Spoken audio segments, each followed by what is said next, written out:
Hello everyone and welcome to tonight's WWE SmackDown watch party featuring myself, Tom Colohue.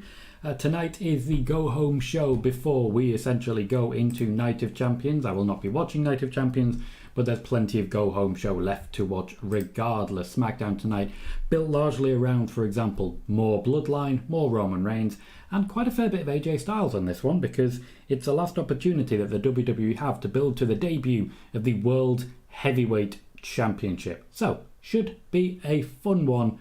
After all, it has already been pre-recorded. Everyone's already in Saudi Arabia. So while the results are, I'm sure, out there, thank you very much for joining me in the whole wide world of wrestling as it comes, because there is plenty to enjoy out of a wrestling show, even if you already know the results. Sean says, hey, hello again, Tom. Welcome, Sean. How you doing? And there are plenty of people on the YouTube side as well. Joe is here, Mark is here, Peter is here, and Brad already jumping in and saying hello, welcome everyone, and thank you very much for joining us.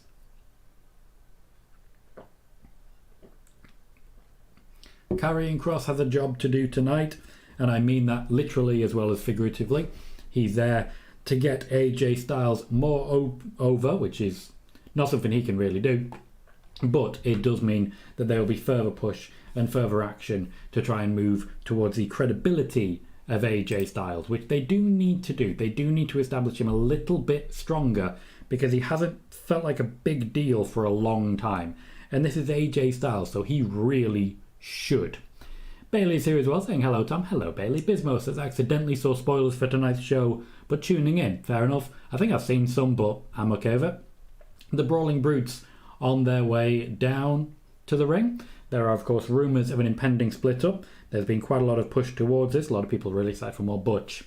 Sean says, did you see the reveal trailer for Mortal Kombat 1? I have not, but as a Mortal Kombat fan, I should probably check that out. And Brad says, ready for SmackDown with some friends. I'm not necessarily sorry that I wasn't here last week because I had a great time last week. But I did miss out on another SmackDown, and SmackDown's always a fun thing to watch. Sasha says, hey Tom. Hello Sasha Feature, how are you? James Kemple saying welcome back, Tom. Thank you very much, James. And Jordan Plays is here with a very generous donation. Says, Tom, missed you, man. Surely if Sammy and Kevin can make an exception, you can. No, that's not how that works. But Sammy and Kevin have made an exception, which does mean that I will be revisiting it. I will be considering once again whether or not maybe my system is not the most effective. So I think you are right in suggesting that maybe I should revisit it, but there are still plenty of reasons that are not WWE connected why I will not support the regime currently in play in Saudi Arabia. Plenty of reasons, most of which I don't make too public because, you know, they might turn up on my house. But I appreciate you saying that. You are right that I'm going to be considering. I did not know that. I didn't spot it, Jaden. Welcome back, mate. Mark says, we need Pete Dunne. Do we? Butch is good. And, you know, he's still Butch, but we're still getting a good show out of it. Leon says, hi, Tom. Hello, Leon. James says, we're going to be watching Night of Champions. I am not personally, no.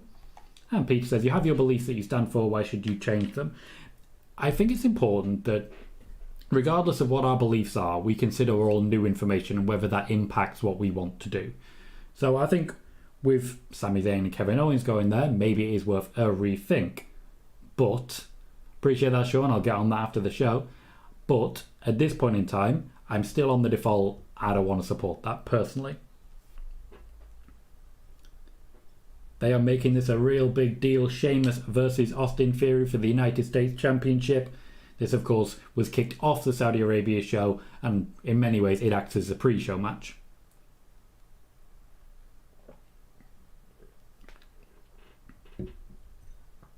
I'm genuinely excited to see what these two can do. If you'll forgive what feels like a pun, they are definitely two big bruisers, and two big bruisers I can get behind. I can always get behind a big bruiser. Austin Theory continues to be pushed particularly strongly. The win over John Cena obviously is a big deal. But that's not even where we're focusing right now, because the move to a Sheamus, whose job essentially in his role at the minute is to be the gatekeeper, as he has been many times in his career. He's there to essentially get in the way, just try and prevent people from advancing. And Austin Theory as the young up-and-comer fits that bill perfectly. Jordan says Butch rules. I quite like Butch as a character. I think he's similar enough to Pete Dunne that we don't really miss it, and the name's not bad. Bismo needs Butch to go back to Pete Dunne. The fact that you say or however it's spelled suggests that maybe you're not the most classical of fans. Peter says, is it more financial reasons that they are going, as I missed some spoiler warning? My bad. Pardon me, not your bad. What do you mean financial reasons? Do you mean why they're going to Saudi Arabia? Because yes, historically that's financial reasons. They're like making money, and ultimately who doesn't, let's be fair. I know, Jordan, I know. But I felt you deserved like an honest answer there as much as anything else as well. I do revisit where I stand. I also do that with food. I recently found out I like tartar sauce now. It's news to me. News to me. James says, I have a hypothetical question for you. Let's say in 5 or 10 years the Saudi regime changes, would you consider watching? For every show I consider watching, I revisit the idea of giving it a shot. And then usually I move on and decide it's not for me. But for every show I consider it. Austin Theory and Sheamus so far has been quite a slow-paced match. You'd think with it being pre-recorded, they'd be looking to edit some pace into it. But maybe it's just because the crowd don't feel particularly spirited, which I think we can all kind of expect that to be the case, given that it was a second show. But Theory's in a strong position now. Theory, I feel, would work best against someone like Randy Orton. Sure, that's the perfect question to lead me into this. It says, who dethrones Austin Theory? I do feel, because Austin Theory feels a bit like a throwback to like the previous eras of wrestling, whoever beats him should feel like a bit of a throwback as well. And I think Randy Orton is sort of the guy. Don't know necessarily when we'll see Randy Orton again, but if you watched Spoiler Warning earlier, you will have got an update on that situation. Awkward landing there from Sheamus. A back body drop onto the apron. Hardest part of the ring, don't you know? But it was an awkward landing from Sheamus. Fair enough, Peter. I'm new to it. While I was flying to Belfast, I flew out of Manchester Airport and I just stopped in the fancy little restaurant. Quite enjoyed it.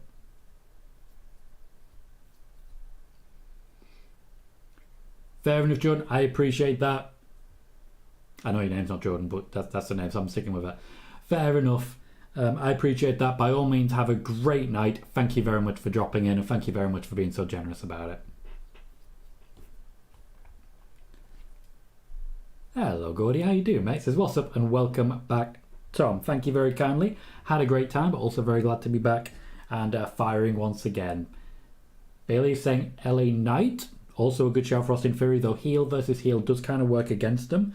I do feel it's only a matter of time before LA Knight does turn face. But maybe that's what they're doing with Grayson Waller. Megan, welcome. Also agrees, says LA Knight would be a good call. I saw a clip of people chanting for him at the press conference, and that's the sort of thing that Triple H usually listens to.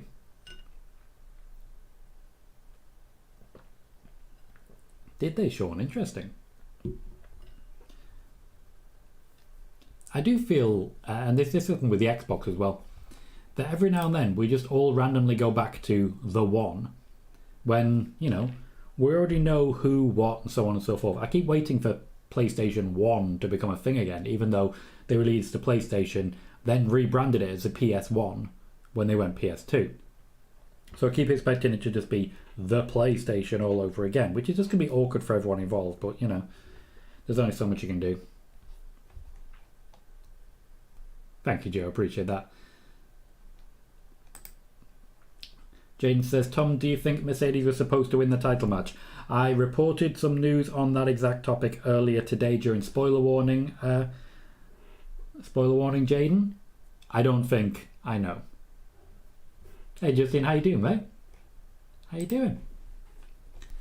Have you all missed the watch parties? I certainly have. It does feel like a bit of a homecoming.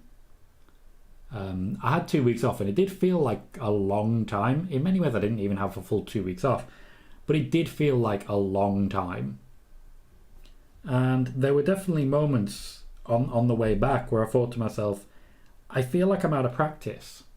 I feel like I'm going to be awkward and just a bit, clunky. Just a bit clunky. So far, based on spoiler warning earlier, quite enjoying it. John says, Tom, I don't know if you saw the pre-show for Night of Champions, but it was just a YouTube thing. I don't know if that's off limits for you, but when Triple H came out, they were all chanting LA Knight. Stuff like that is not off limits for me because that doesn't actually directly benefit WWE in that regard. So it's not technically off limits, but I tend not to watch it anyway. As weird as it sounds, solidarity for myself. James says, Tom, another hypothetical question they can use for a video or something. If WWE bought companies like Impact or New Japan, how would you present it in PLEs like WWE versus Impact, like the old Survivor Series? I mean, it doesn't really work for me, that. Ultimately, what I would do if WWE bought Impact is change WWE in no way whatsoever. Except we'd have Naomi back. And Rosemary. Basically. Bismo says, I respect your decision to not watch the Saturday shows, Tom. I haven't watched one of them since they've been going there. I did watch the very first one. I didn't really know much about what was going on at the time. That was on me, but I haven't done it since. Joe says, Tom, who do you think is a good opponent for John Cena? I've mentioned it a few times already. Logan Paul.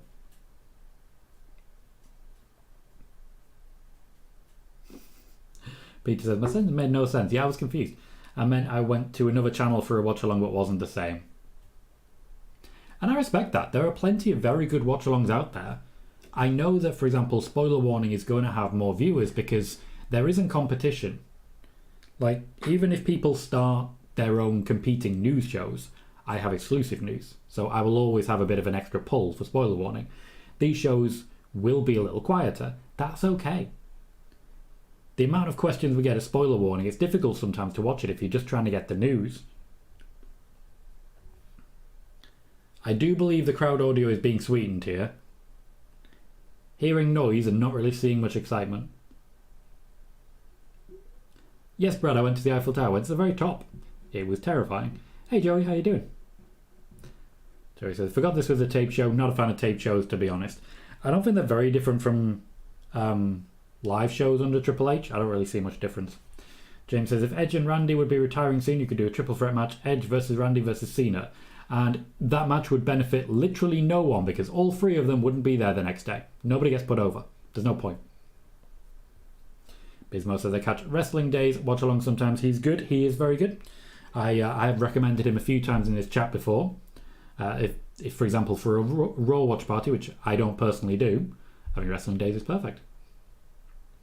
Pete says, a question, what's your favourite takeaway? I'm a sucker for Domino's, though I do like to order like 2 curries and just eat them over the course of 4 days.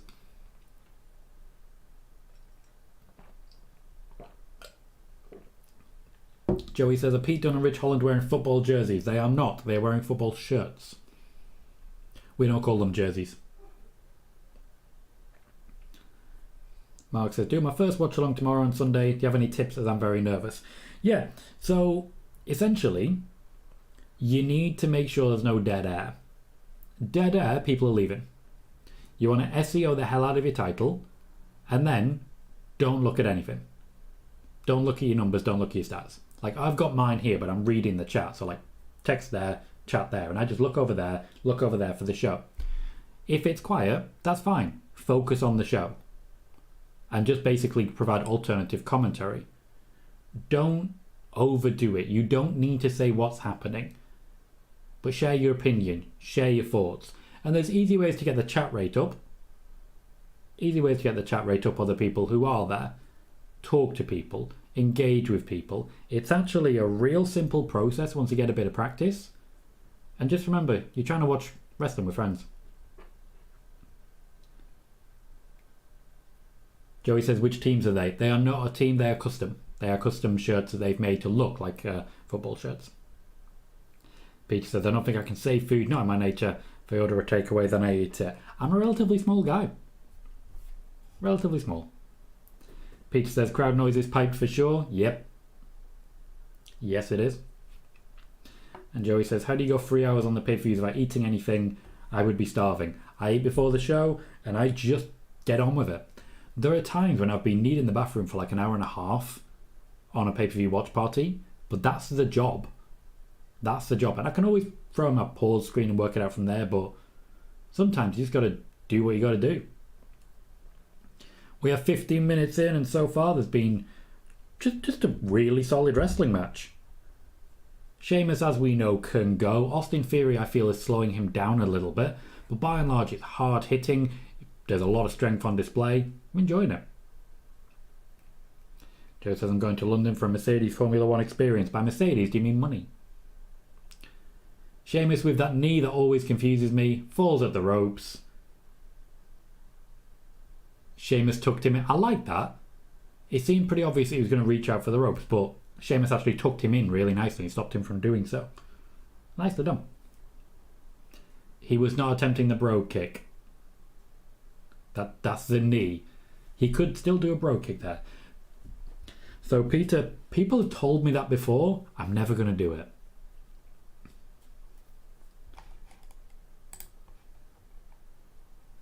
Oh, I'm losing track a little bit of the chat. I do apologise.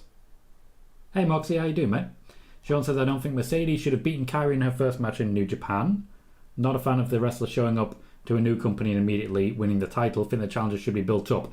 They couldn't have done differently when it comes to Mercedes. She's a draw. I think the boos for Asuka when she missed a Bianca in her hometown was piped in. No, Asuka's a heel. She gets booed. Also, Pretty Deadly were alright. Like, I don't think they're anything special. You need to convince me you're worth it, you know? Bismo says, right now, if you could book 3 dream matches at SummerSlam with the current roster, who would it be? Becky Rhea is definitely one of them. That's a match that works for me. Oh look, it's Pretty Deadly. Great. I think it would be like a straight Jey Uso Roman match. It's long overdue, just let it happen again. And then third, I suppose I want Seth on the card, but I'd probably go Seth AJ. I love that as a combination.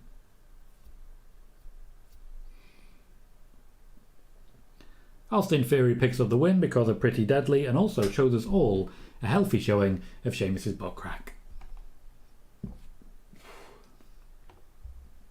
Joey suggests that Pretty Deadly come off cringe, which I believe is the intention. Like they are definitely they're definitely cringe, and they're definitely trying to be.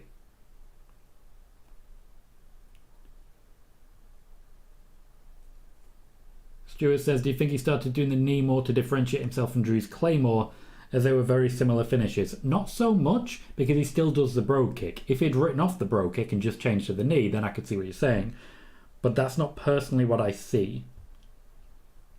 I just don't understand the knee.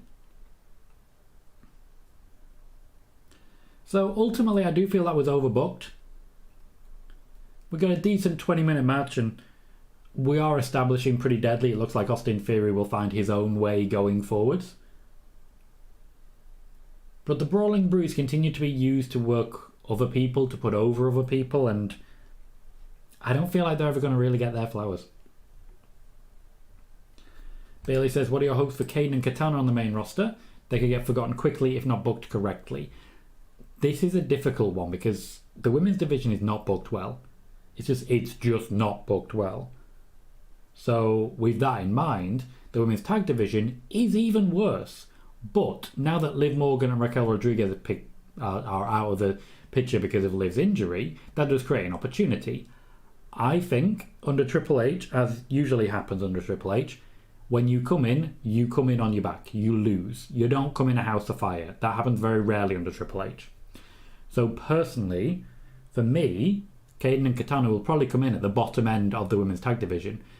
Come in for a few matches, show what they can do, maybe beat some local talent, but ultimately still lose quite a lot of matches. And I don't think that's a bad thing. I think that's where they should be right now. I think they've just come into the main roster. They've got many, many years ahead of them. And, they could get a lot of good out of that. Megan, thank you very much. Megan is asking for a match rating of the match we've just seen. She's saying 7. The ending was a bit of a mess, but a solid match up until then. I personally would give the match a 6. I think it was hard hitting, but ultimately a bit slow paced. And yeah, Pretty Deadly getting involved. I'm sure there's a story coming. I just don't know how committed I am to finding it out. James says, with the draft, just pointless people from Raw have been on SmackDown the other way around. I'm very lost with it. It wasn't final. It just haven't proven to be a final situation. So they drafted and they're still sort of working it out, which is a shame because it just means they've not really worked out what they should be doing. It sucks. What match rating are we giving to the match? Mark thinks Pretty Deadly are just amazing. Bailey gives the match a 5. Jimmy Uso wants to head out of the Bloodline. He's been disobedient recently. It looks like Jimmy might be the one to walk first. Sean says, do you think Kane and Katana should be in the tag title match on Raw? No. They've done nothing to earn it. Nothing.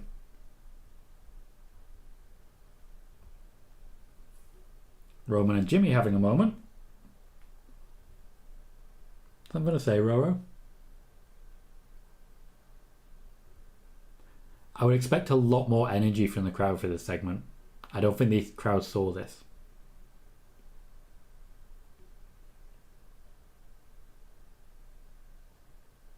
Jimmy versus Roman might well be in the future.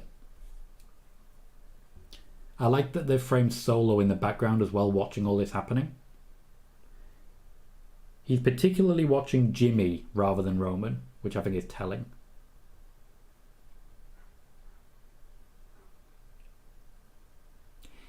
This is an intense moment, but I don't think Jimmy's quite got the level of acting that Jay has. Still good, but not quite where it could be.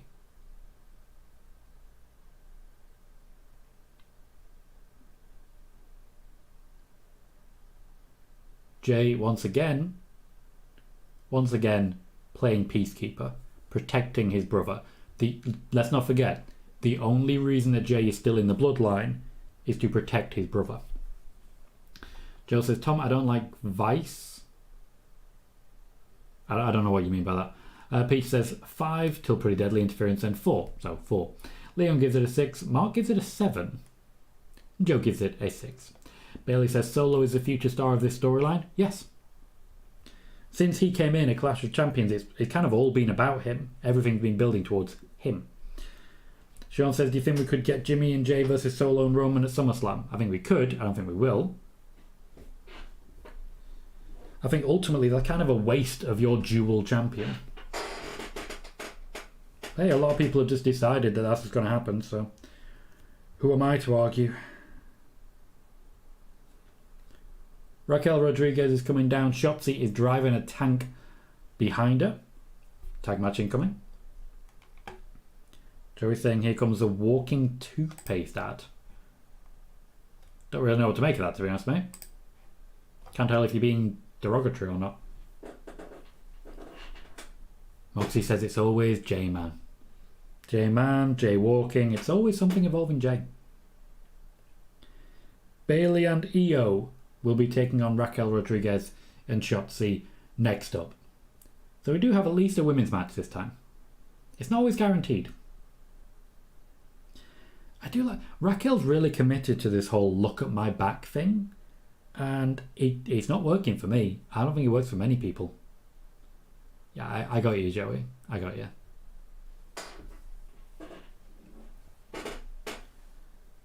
We're getting a recap. I think this is a BT Sport ad as much as anything. We're getting a recap of Brock Lesnar and Cody Rhodes. Brock just apparently wants to keep fighting, which Brock tends to get what Brock wants. He tends to get what he wants.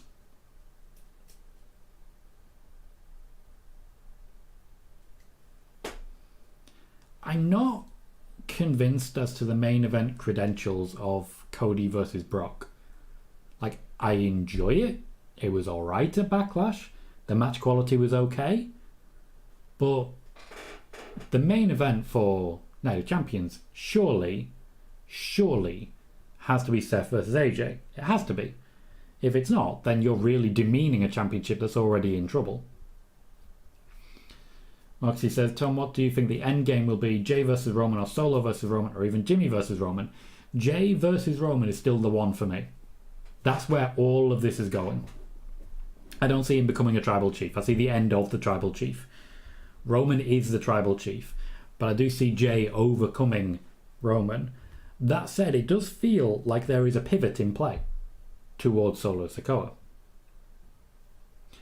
Mark says, this is why I think Jimmy is going to cost them at Night of Champions. I mean, maybe. I don't know if they've travelled. Venom says, do you think something will happen at the 1,000-day celebration, like Roman turning on the Usos or Usos turning on Roman? Something will definitely happen at the 1,000-day celebration. What happens? I don't know. Even if I knew, I'm not going to give you every beat of the story. That's not going to happen.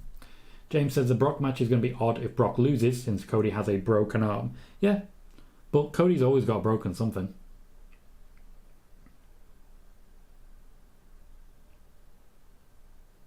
Joe, I still don't get what you're saying. There is no correlation in the two things you've said. None whatsoever. Joey says, I'm not really a fan of this feud, just feels randomly thrown together. If you mean the tag feud, yeah. If you mean Brock Cody, also yeah. It says, Tom, who would you like to beat Roman? Jey Uso. That's it. Cody for me was never the one. The WWE seemed to want to make him the one, but I never... He's not the one, you know? Jordan plays...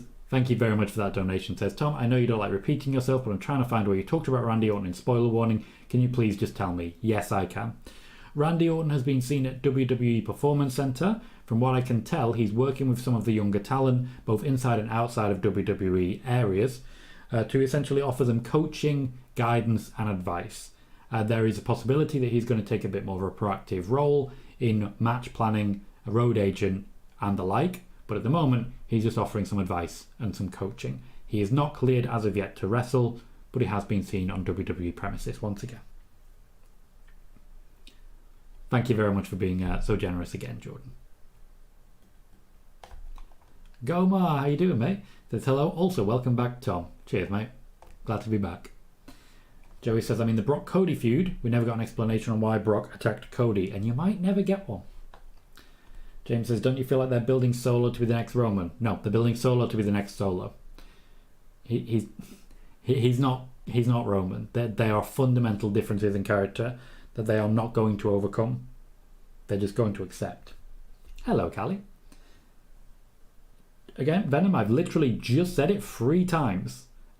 You're asking me to answer a question that I've just answered 3 times. Moxie says, not gonna lie, I'm on the train where Cody or Sami should have beat Roman at WrestleMania. I would have very much enjoyed it, and I feel the right move at WrestleMania would have been for Sami to win the Universal Championship and for Cody to win the WWE Championship. To work together in tandem to make that happen. Io Sky and Bayley on the way down to the ring. This is not the pairing that was supposed to be taking up this role. It was supposed to be Dakota Kai and Bayley teaming up, and Io Sky potentially leaving Damage Control. Of course, going back a little further, originally it was supposed to be Bayley leaving the group right after WrestleMania, but we are where we are, and things are a little different now. So just a little different.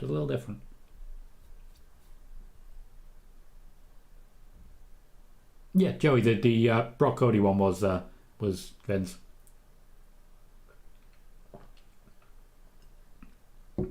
But it is Triple H who decided not to have Cody win at WrestleMania.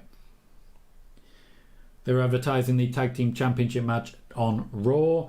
The fact that Ronda Rousey and Shayna Baszler are there should tell you everything you need to know about what's going to happen. We are a quarter of the way through SmackDown. Plenty of SmackDown left to go. And we have ourselves a women's tag match.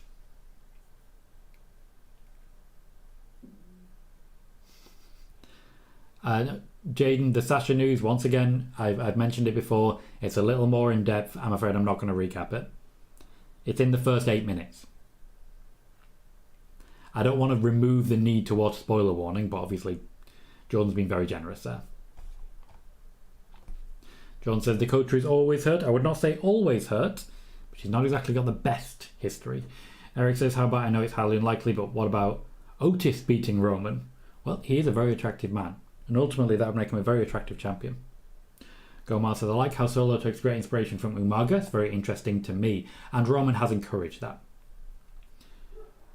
Moxie says, I'm not that invested in Cody anymore, not gonna lie. He's just been getting his ass beat by Brock every single week.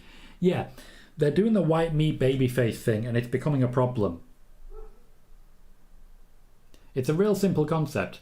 Get beat up, get beat up, get beat up. Win because you have grit. What you look like is a loser. Joey says, I suspected it was the same with the Trish and Becky storyline. Trish heel turn feels too forced. I agree with that. It's not enough for me. Venom says, do you think Breaker regains the title from Mello at the next NXT pay-per-view this Sunday? Don't know. Don't watch enough NXT. And you know that. I don't watch anywhere near enough NXT to really comment or speculate on NXT pay-per-views. I don't pretend to either. So, on paper, this feels like a complete mismatch. Raquel Rodriguez has not really been established as a threat to anyone. Meanwhile, Io Sky competed very strongly with Bianca Belair. Bayley is Bayley and has all the experience that comes with being Bayley. So this should be a complete and total mismatch. It's not going to be. We know it's not going to be. But it should be. It should be. James thinks Rhea versus Roman for WrestleMania 40. You're going to be disappointed. John says, the Boozer guys are tripped on. Post pictures inside the arena and is there in Saudi. He writes, almost purposely terrible. I think he may be Triple H. Not kidding. Well, to be fair, I am not speculating when I say that WrestleVotes is actually very easy to work out when you actually focus on everything they post and not just little bits of it. Joey, Vince is not booking Cody. He's made the decision to involve Brock Lesnar. That is it. The actual booking is being done by Triple H. Vince isn't trying to turn anyone to anyone. Yeah, Venom, it's a good question. What if wrestler beat wrestler? Joe says, I think WrestleMania 40 is going to be massive. I know it's another year. Who do you like to see be there? Really good wrestlers against really good wrestlers. Sean says, Chelsea Green said on Out of Character, she texted Triple H and said, I want my job back, and Triple H said, call me. I mean, she's done a great job. The general Karrion character is working out pretty well for her. Megan says, going to put my stream's question of the day to you all. Would you rather be in the Royal Rumble or Money in the Bank? Royal Rumble any day.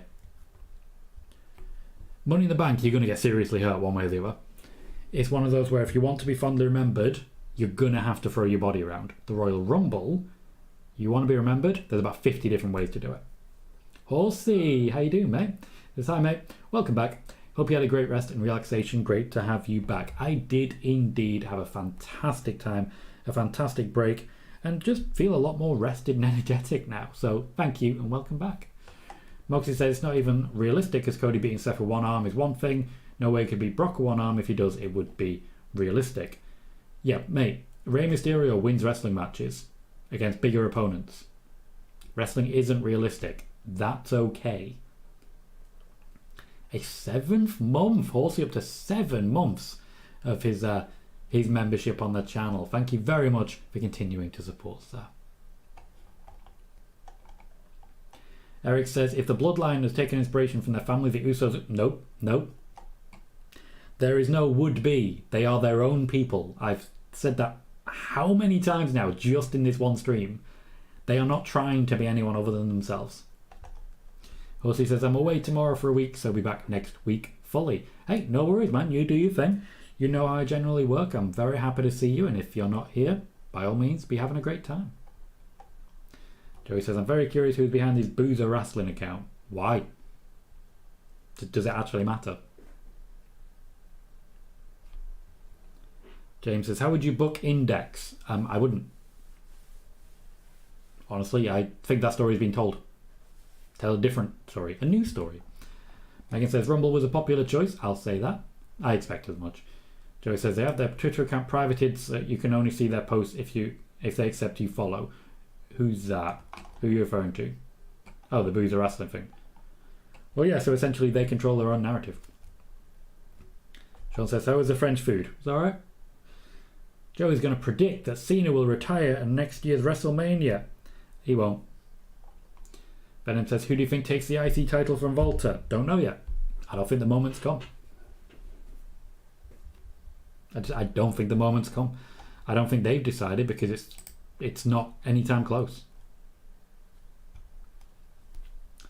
Bismo says, Tom, Do you think it will be an Io Sky face turn, or will Io turn on Bayley and Bayley turns face? No idea. I think they're making up as they go along. They're calling several audibles and they're doing the best they can. Peter says, I thought WWE was realistic. I've been living a lie. Kelly says, do you think Samoa Joe will come back anytime soon? Nope, man's under contract somewhere else. There does seem to be like this idea amongst wrestling fans that contracts don't actually matter. They do. They do. They do. Eric says, how would you book a hypothetical Dom and Rhea wedding? Once again, I wouldn't. I wouldn't book that. If anything, I'd encourage them to live in sin for as long as possible. It works for them. People hate them. So, you know, embrace the hate. Everybody dies and all that jazz. There are a lot of situations whereby, how would you hypothetically do this? And the answer is pretty much always going to be, I wouldn't. I would book something else entirely. Shotzi and Bayley in the ring. The match so far has only gone about 5 minutes. They seem to be on a mission as usual to make Raquel look strong, but Shotzi's having a good little spot here with Bayley. Bayley, for those that don't know, has become a real seasoned ring general. She works extremely hard to put over whoever she is in a ring with. A lot of women backstage really want to work with Bayley for this exact reason. Bayley, in many ways, of course, really helped the platform that Bianca Belair stood on to become women's champion, and we all know how that's gone since. Bit of a super kick party there from Damage Control. Raquel interferes? It was lazy. Moxie says, I think Gunter will win the World Heavyweight title, while as IC champion, in my opinion, then he vacates the IC title. I don't understand why he would vacate the IC title. After all, Roman Reigns has 2 literal world championships. Precedent's already been set that you don't do that. Venom says, if Breaker gets called up, I assume Corey goes with him as they don't separate couples. And you are welcome to assume as you would wish.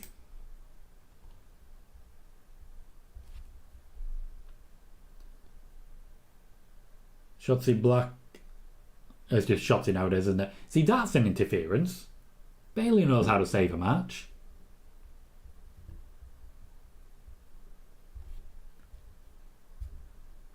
They're just... None of this match has felt... I don't know how to describe it. The entire match has felt like the last 2 minutes of a match. The pace is good. That's a good thing. But the actual tag team part of the tag team match just doesn't seem to have happened at any point. A bit clunky there between Io and Raquel. I don't think Raquel really understood what Io was looking for. Eric says, thoughts on the idea of a Judgment Day guy winning Money in the Bank? I've said the entire time Damien Priest would be a great Money in the Bank winner. Stand by it. Callie, I reported at the time that Triple H was interested in Joe. Joe himself, he's under contract. He may be interested. Doesn't matter. It doesn't matter. He's got a contract. I'm very confused by what's just happened. I would love to know if that was meant to happen. Megan says this is one of Shotzi's better matches. Yeah, I think our match with Ronda was better.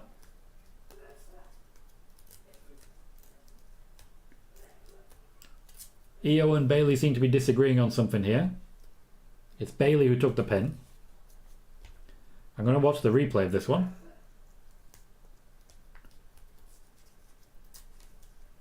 Raquel got hit. Io looked at what was happening and then turned away. She needed to just go straight into the pin on Shotzi. Megan says another random finish. Odd. Yeah, a bit strange. This is not so far a good SmackDown. Bit crazy. If I'm rating the match, firstly, it only took 8 minutes. The tempo was good. The wrestling wasn't bad at all.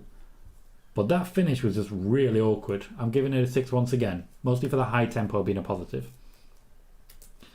Venom says, do you think after Night of Champions they separate the tag titles? And I still don't understand why they haven't done it yet. I don't know. I genuinely have no idea because this just seems to keep going. Making up as they go along. No, Peter, you can absolutely say that. It's not the most exciting SmackDown. That was a weak match. Bismo says, I wonder if Liv's injury is Shotzi's gain on a push. Shotzi will not be gaining Liv Morgan's push. That won't be happening. Mark gives the match a 5. Leon gives it a 5. Bailey is giving it a 4. Said nothing memorable in 8 minutes. I think the finish is the only thing that's really memorable, and ultimately not for good reasons. Megan says, I'll agree with the 6. Good pace, good showing from all 4, but let down by the ending. Raquel was able to show her strength. There was a few slightly clunky moments, but ultimately Io was asking Raquel to do quite a lot that she's not really familiar with. But it did mean a good spectacle for Io as well. We are watching again the video of Seth Rollins to hype up his chances at becoming the World Heavyweight Champion. It's of course the pay-per-view happening tomorrow. Seth's already very much there. I do like watching him swing championships over his head. The man's quite a swinger. Sean says maybe they bring back the WWE Tag Team titles and rebrand the Undisputed titles as the World Tag Team titles. Maybe they do. Maybe they do something else. Maybe they do any of the potential options. What they shouldn't do is nothing. They shouldn't do nothing, and yet what they're doing is nothing. Joey says, why are they advertising Backlash as free main events? There is only one. They're advertising Night of Champions as free main events so that people don't feel put out, basically. And we've gone straight from the Seth Rollins vignette to the AJ Styles vignette.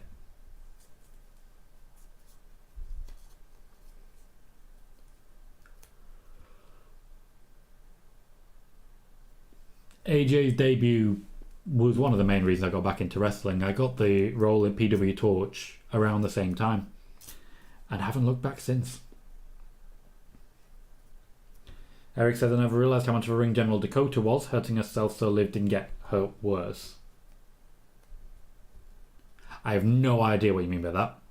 I do not understand what you're saying. Venom says, I missed the cinematic matches. They were quite entertaining. I liked Money in the Bank. I kind of like the Boneyard. Everything involving Bray Wyatt was terrible. Megan says Seth is the first man challenging WWE to be the inaugural champion 3 times. NXT, Universal, and now this one. It's what Seth does. It's what you do. Mark says the man's a good swinger. A new t-shirt has to be made. You say that, but also no. Also no.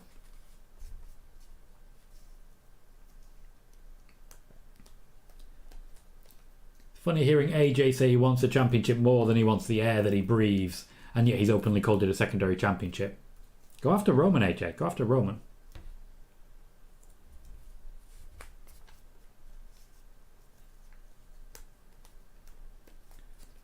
Okay, so if it's 1 PM Eastern, it's 6 PM UK time it starts.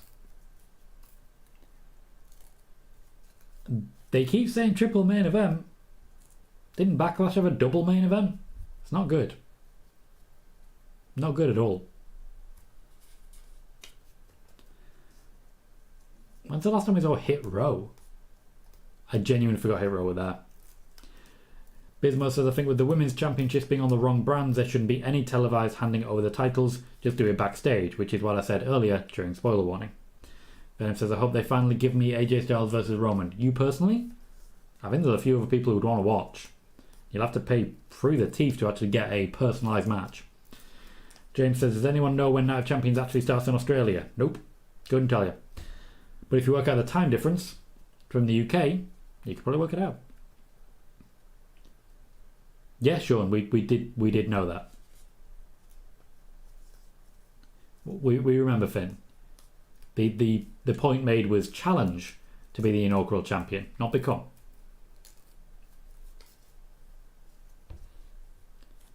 Okay, so they've gone to a commercial break on Hit Row.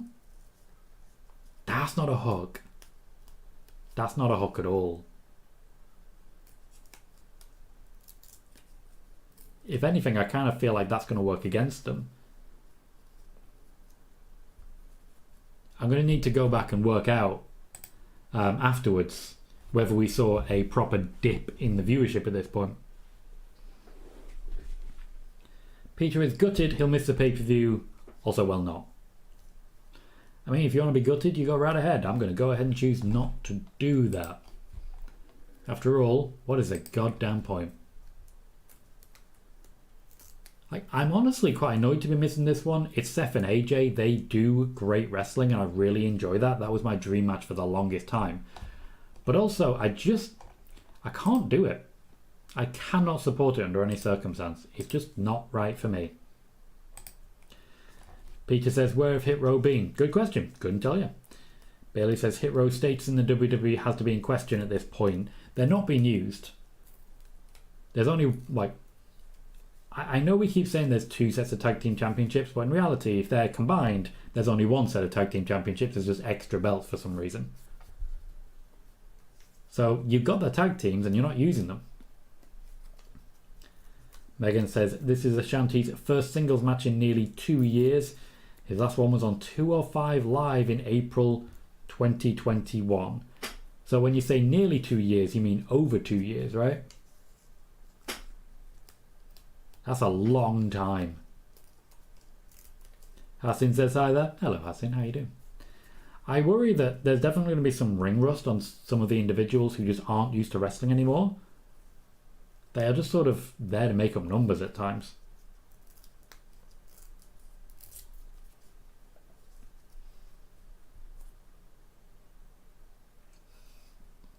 Fair enough, Megan. Time does fly.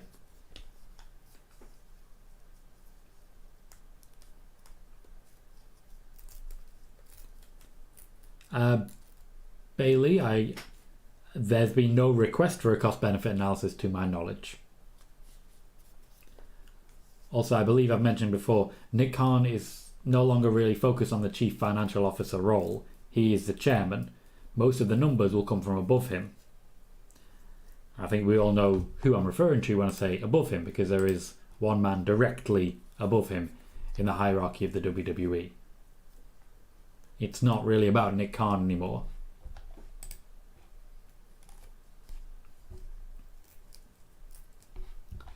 I have no idea what you're referring to there, to be honest, mate. No idea you're referring to James. Bennett says, what's going on with Tegan? To my knowledge, she is a wrestler. Bismo says, feel like Hit Row may be a victim of best wishes to future endeavours when roster cuts happen. If roster cuts happen. Now, I've been reporting on this one and reporting the different ways in which they're trying to make enough money to not have to do this by increasing revenues and the like. It's funny seeing people people report what they report about layoffs every couple of weeks or so. But what I will say is I'm not going to sit here and say this person should be future endeavoured or this person that looks like they're going to be future endeavoured. We haven't seen Hit Row in a while. That's more than enough that we can say. Megan said they haven't been in a match on TV since February. Their last match as Hit Row was in March. I can only imagine that at some point they're going to be the focus, but what do they have to fight for? Like, what? From against LWO? But why?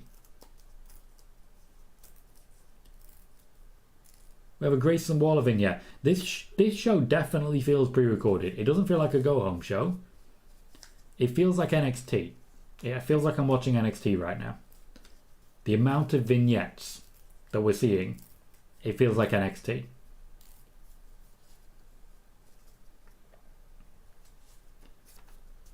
Okay, so we're coming up to the first hour draw segment. And Hit Row are trying to heal up.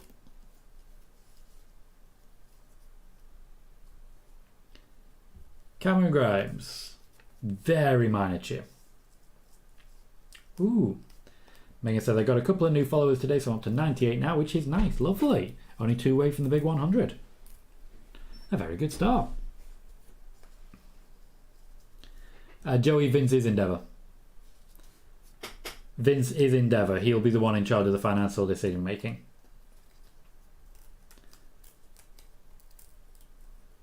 Cameron Grimes 2 weeks ago beating Baron Corbin. Baron Corbin's in a very interesting place in his career right now. He doesn't feel like anyone really believes in him backstage, which is odd to see play out on screen, especially considering that he definitely does have a lot of people who believe in him backstage. Joey, Endeavour is not one person. Endeavour is a whole company, of which Vince McMahon is featured. Okay, so Cameron Grimes said a couple of catchphrases. I can't call that a good promo. I can't call it a promo at all, to be fair. Ashanti the Adonis with the perfect throw of his top. He'll be able to find that again really easily. Eric says if they do split the tag belts, I say Sami and KO keep Raw and SmackDown goes to, let's say, Street Profits. Street Profits have been groomed for that role. Sean says, I've seen a lot of people say the masked person that attacked Roxanne was Mandy Rose. Okay. Venom says, the wrestling on NXT is much better than any matches on Raw or SmackDown. Disagree. Disagree. The wrestling on NXT is good. The wrestling on Raw or SmackDown features a lot of people who used to wrestle in NXT, which was also very good. Bailey says this is why it's troubling for the lower card. There are almost 200 performers across the main roster in NXT for 7 hours of programming per week, and many are simply not being booked. What I will say, while I am very unhappy at the amount of people who were fired under the previous regime, it was a much more streamlined show. Basically everyone was being used and being given opportunities. Joey says, Raw feels boring now. I don't know why, but the matches always feel rushed. For a 3-hour show, the matches should not feel rushed. Joey said, the shows don't feel the same like the ones we got back in August and September. Yeah, these are building weeks. Between WrestleMania and SummerSlam, the WWE builds. That's how it's always been. Always. They are building new stars, and they've got quite a lot to work with. Bismarck says, I kind of like Baron Corbin's Lone Wolf gimmick when he first debuted. Corbin has had some genuinely good gimmicks. The Sheriff was alright. Well, Mask Corbin was good. Corbin is good at this. Like, he's good at this. James, what are you referring to there? Who's risking what? They are definitely piping in audio to support Cameron Grimes. I believe that's his finisher. And Ashanti the Adonis does the job. Megan says, the vignettes made me wonder if WWE realised after the fact that the matches were a bit short, they didn't have enough content to fill the show. Probably not, but you never know. Quite possibly, I'd imagine they're editing down or out any botches or slips or anything particularly low tempo. I don't believe the women's tag match, for example, was that high tempo all the way through.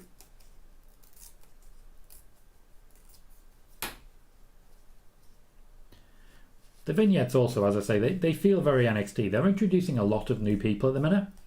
By SummerSlam, likely these particular new people won't be getting these opportunities.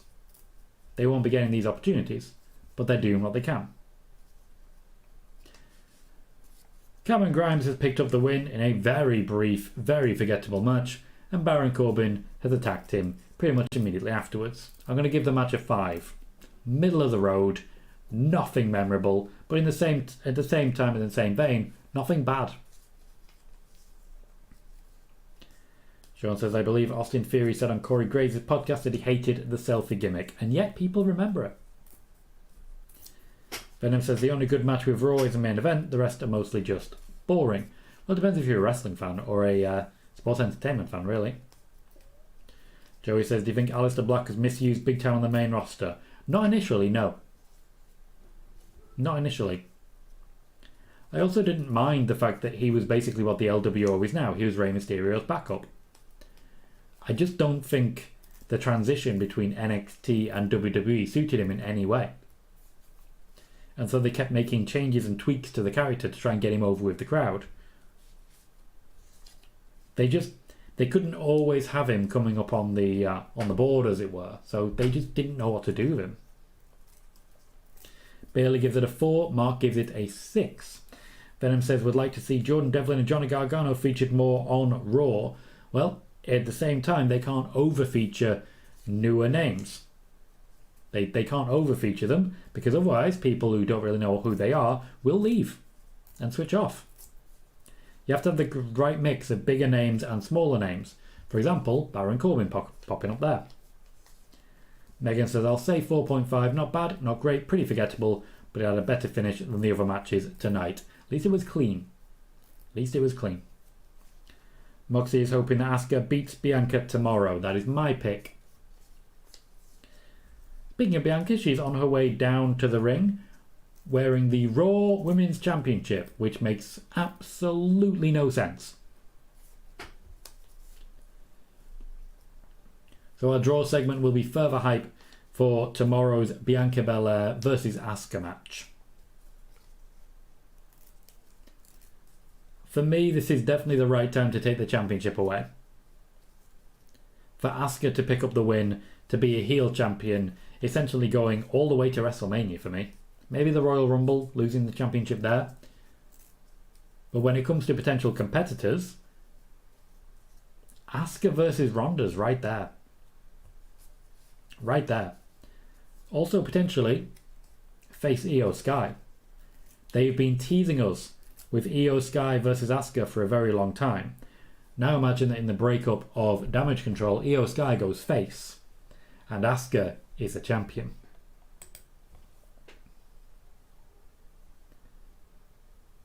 Yes, Mark, I'm getting all your messages, but I don't read every single message anymore. There's too many of them.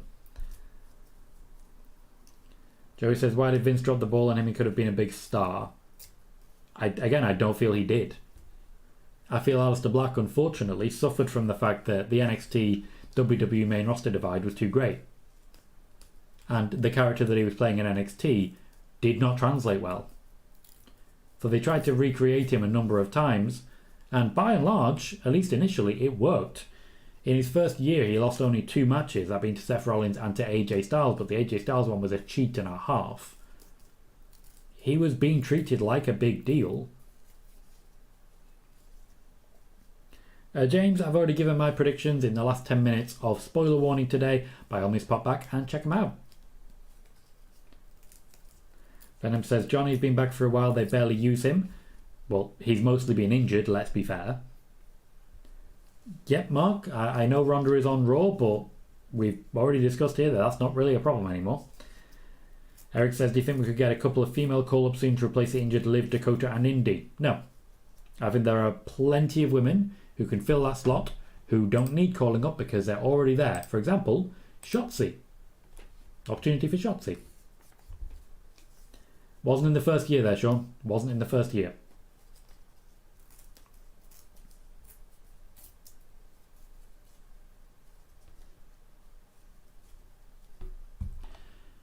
So oh, bloody hell. So, the first hour of SmackDown, not great. Joey says the Dark Father gimmick could have been cool, sucks we didn't get to see it. I agree with that. It's a real shame that they introduced the Dark Father by having him attack Big E.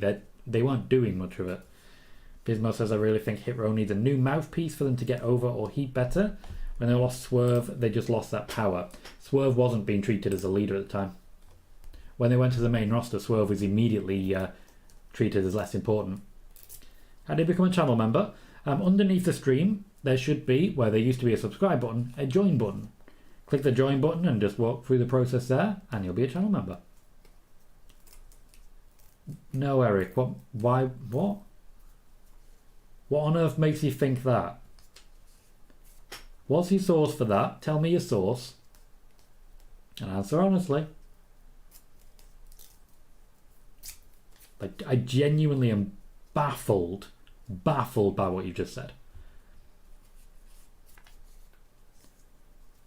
Venom, that's true of quite a few people, unfortunately. The themes have not been good for a while. So we are starting our second hour with Bianca Belair. Not dressed to wrestle. I'd imagine there's going to be a small brawl with her and Asuka. That's just what seems to happen.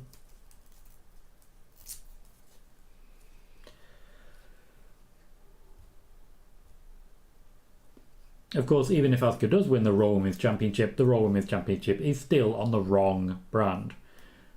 But maybe that's the plan. Maybe they're holding the championships until Asuka and Rhea can do a trade. Maybe that's what they're thinking.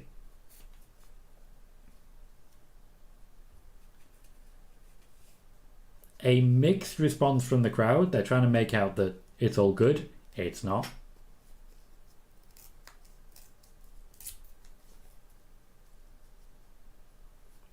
Sean says if there's boos for Bianca, they'll be covered by piped in cheers. They were boos and they were covered up by cheers.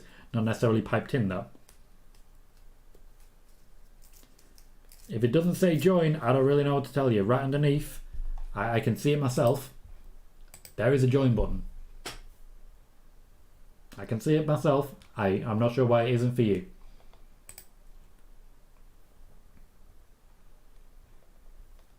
It's right next to my name. Joey says, do you think the talent in NXT were mad when it rebranded to 2.0? Yeah, several of them were. And they got over it because it needed to happen. A lot of people are really annoyed that the black and gold is gone, but it really did ensure that people who went to the main roster could not succeed. It guaranteed that they could not succeed. They came to the main roster without defined personalities. They were two-dimensional, they were basic, and they weren't able to float in the main roster. That's what was happening. They had to change it. And Venom says it looks so stupid to see the Raw title on the blue brand and shove all these rules in our face and just blatantly break them.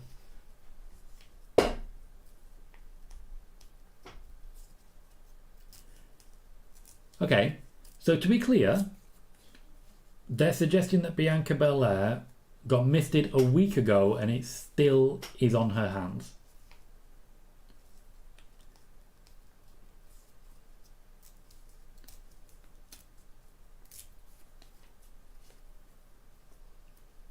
This is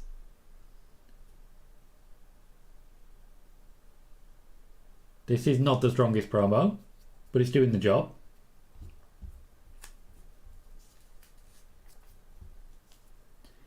Eric, the phrase "I heard something a while ago" is not going to do the job. I'm going to need a source. So go find a source. And if you can't find one, just say that. As mentioned, Asuka is going for an armbar, just trying to do damage at this point. They're making a point that this is a different Asuka. She's more unhinged. I already reported that she was going to be the heel in this feud. I do feel it's going to be Asuka's time. They're wanting a pull-apart brawl. Okay, I like that they rescued from the KOD. I like what happened there. It wasn't really a pull-apart brawl. It didn't really add anything to it. I feel like they peaked 2 weeks ago and they know it. The boos are not being piped in.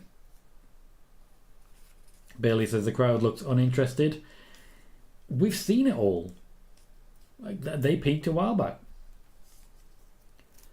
Sean, she didn't change up the Asuka lock, she just added more variety to her repertoire. So the draw segment was dull. Just dull, repetitive. We've seen Kevin Owens and Sami Zayn backstage. And now out front, we have LA Knight. And I imagine in a moment we're going to have a very happy Megan.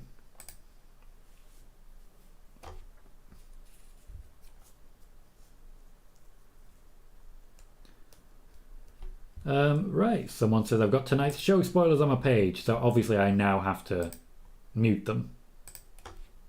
Can't trust you. Joey says I remember Ty Valkyrie was mad because they considered her old since she was in her mid-30s. Who's they? Who is the they that considered her old? Okay. I've been saying to Eric I need a source. Joey, give me a source. Who's they?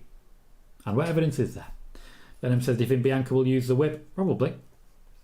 Mark's excited for LA Knight. I said Megan, and I'm sorry, Mark. I forgot to mention you as well.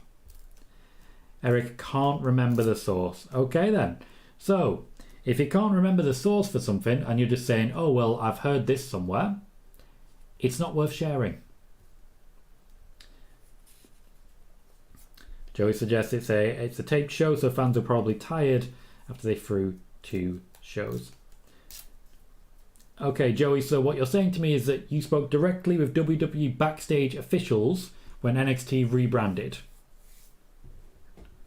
But you spoke direct. Your source is officials backstage. You spoke to them. And they said Taya Valkyrie is mad they considered her old. If it's a good source, it's a good source, but we need to remember our sources, mate. Mark says I'll let you off. That's fair. That's fair. Was this a Meltzer report? This sounds like a Meltzer report. I believe it is a Meltzer report. And as we know, Dave Meltzer, when it comes to NXT, does know everything. I'm asking people to source, Joey. When I ask for a source and you say WWE officials, you are claiming that as your source. We source things here. Or at least we do the best we can. Christian, how you doing, mate? So seeing how it's rumoured that Netflix might get SmackDown in 2024, do you think that will hinder viewership from those who rely on watching wrestling for free, like those who watch SmackDown on Fox or Women of Wrestling? WoW on the CW. If people currently watch wrestling free and would have to pay for it otherwise, there will be a drop in viewership. That's one of the reasons I think they're still going hell for leather to keep Fox and to, keep Fox happy, because it guarantees them a pretty good rating overall compared to where we are in general for TV nowadays. It's a battle. It's a battle to keep hold of it, to keep hold of the viewers that they're looking for.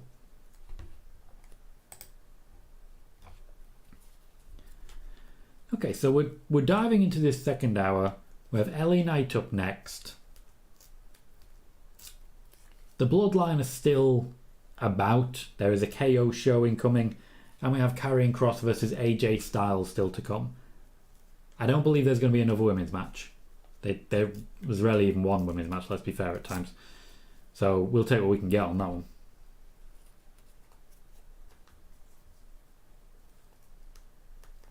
So far, I can't say I've been impressed with this week's SmackDown. A few too many vignettes, brief matches, not much going on. Just not much going on. It just feels like they forgot they had a show this week. It's all very uninspiring. And that for me is just not quite good enough.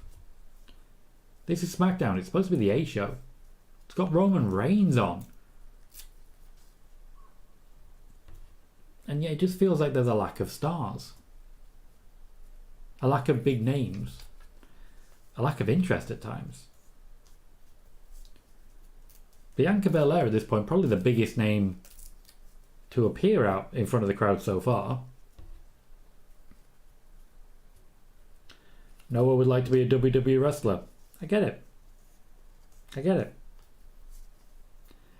It happens, Eric. We just need to remember stuff like this. And that's become like a mantra of the show. Just like, remember. I need to start keeping track. I just essentially need to start recording all of the rumours and the reports so we know who said what when. After all, that's also the only way to know who's unreliable.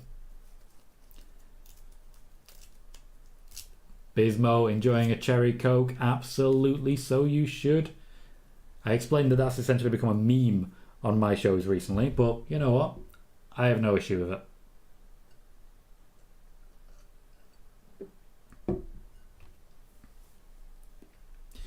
I believe this is supposed to be a one-on-one match between LA Knight and Rick Boogs, but for some reason the Street Profits are invested in this one. Gomar disagrees with me, so it's been a decent show so far. Oh, we welcome that disagreement. Gomar, so far for you, what's working for you? I think the first match was pretty good. Noah says, who do you think will win, Cody or Brock? I go for Brock. Yeah, Brock.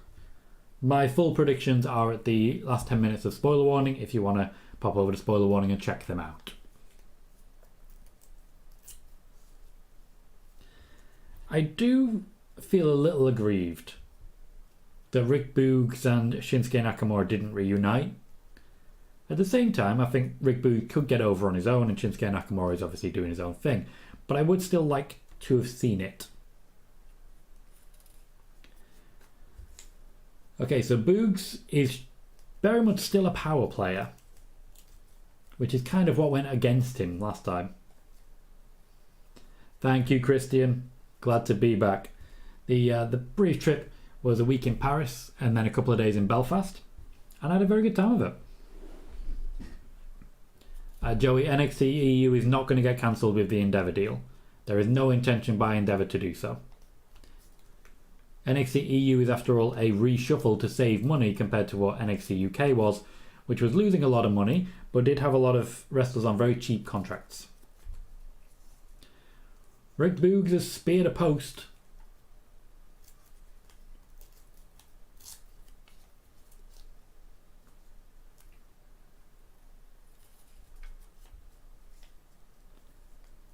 I do feel like the Street Profits are hitting the right notes here. After all, you can just walk down and basically make up your own card. Often these SmackDown shows don't even have main events booked, because someone will turn up at the beginning of the show and just decide that they're the main event now.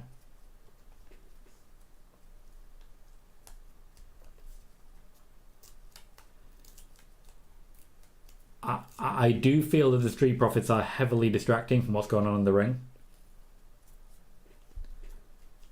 They need to focus a little more on what's going on there. LA Knight missed a knee drop and I feel he wanted to sell, but Boogs wasn't alive to it.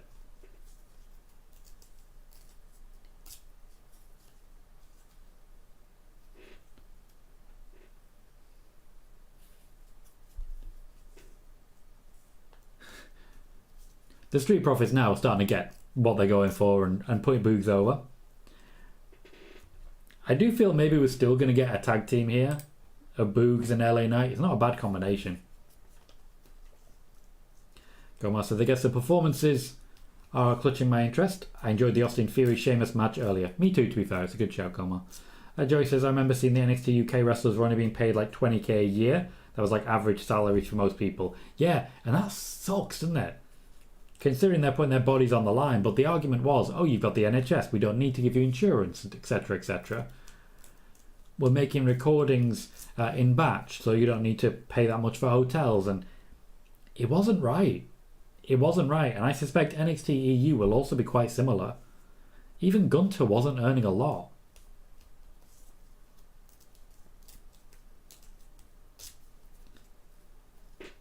And that's a win for LA Knight. Rick Boogs, unfortunately, is not picking up any momentum. Eric says, I remember you said you trained for a while. How long did you train for? It depends in which art, as it were. For wrestling, it was only a couple of weeks. Only a couple of weeks for wrestling. Judo was about a year. And then there's a couple more I dove into. Did MMA, but again, only for a couple of weeks.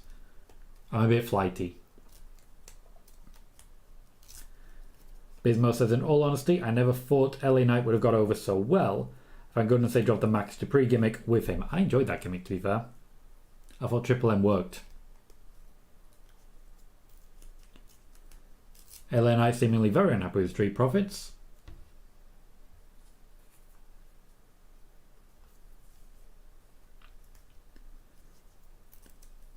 Joey says they probably use that as an excuse since healthcare is free in the UK. They did. There's a number of excuses that they used to get away with it. It wasn't on.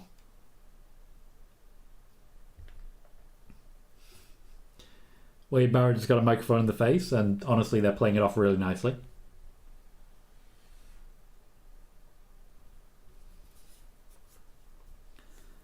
We've gone backstage, and we are building hype to Karrion Kross versus AJ Styles, which I've got to be honest, I'm not hyped for.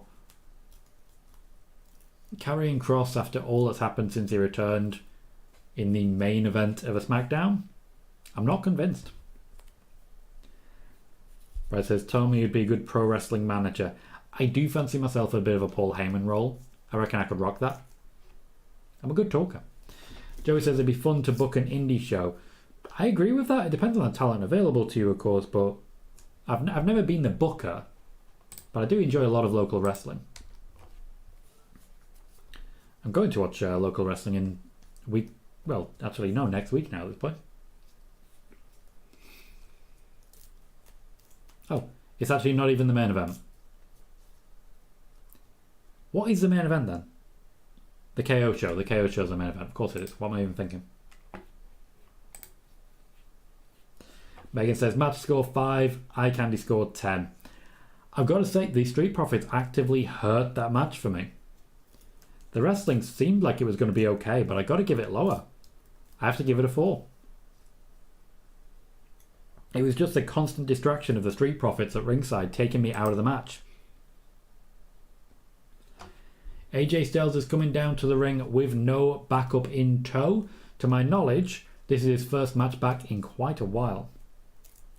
James says dead silence for Kross, which is absolutely correct. Bismo says Knight has a bit of Stone Cold Steve Austin tone to his voice. He seems like he learned from some of the best. Leon says, I'm not a Karrion Kross fan by any means, but even I can admit that he deserves better booking. Maybe this is the start of that. I mean, he's in the ring of AJ Styles. If he can't have a good match with AJ Styles, he can't have a good match. Mark would love to be a manager as well and gives the match a 6 out of 10.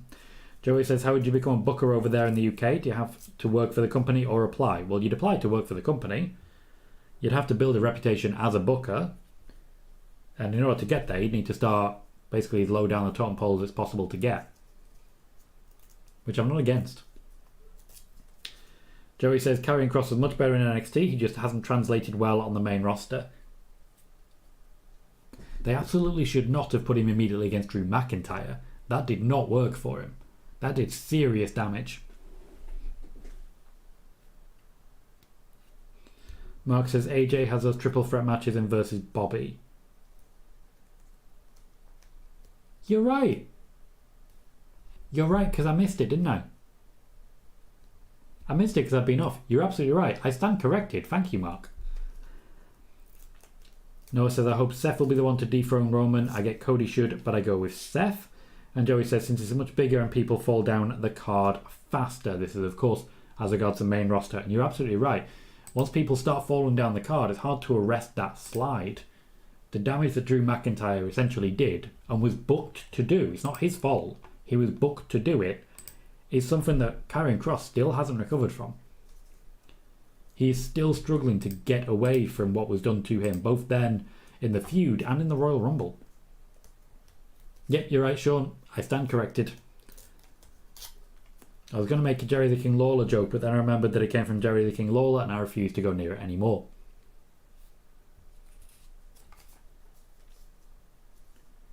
So 2/3 of the way through SmackDown, I believe this is the last match. It will likely be about 15 minutes. And then we have 2 segments left for the KO show.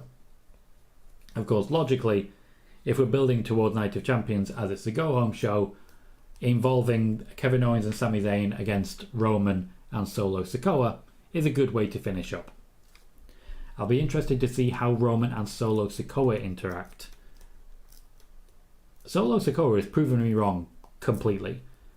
I didn't want him near the Bloodline immediately because I just felt he'd basically vanish, he'd be swallowed up.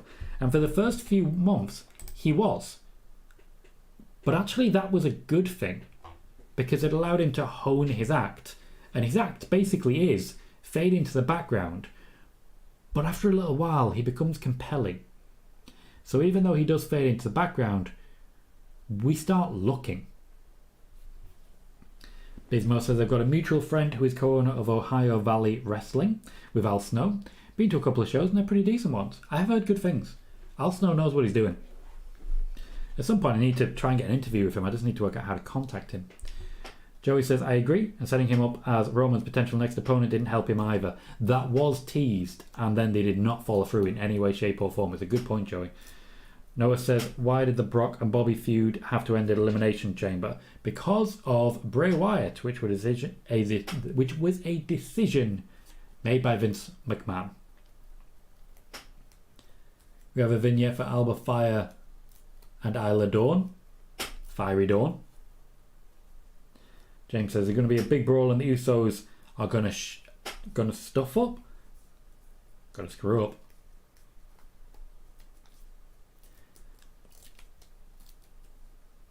I think Fiery Dawn, as I believe that they're referring to them, have a good opportunity here to really make a statement. The issue is, I do think their tag team championships are just going to become the SmackDown Women's Tag Team Championships. especially with Ronda Rousey and Shayna Baszler likely to become the Raw Tag Team Champions. It puts them on an immediate collision course, but maybe at SummerSlam they just do a big combination match.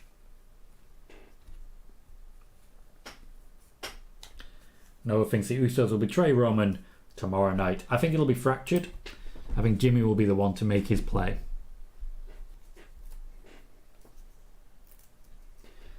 We are getting the black and white entrance. I don't think it's filmed particularly well, because we see more Karrion Kross than we used to. So the black and white isn't really suiting it.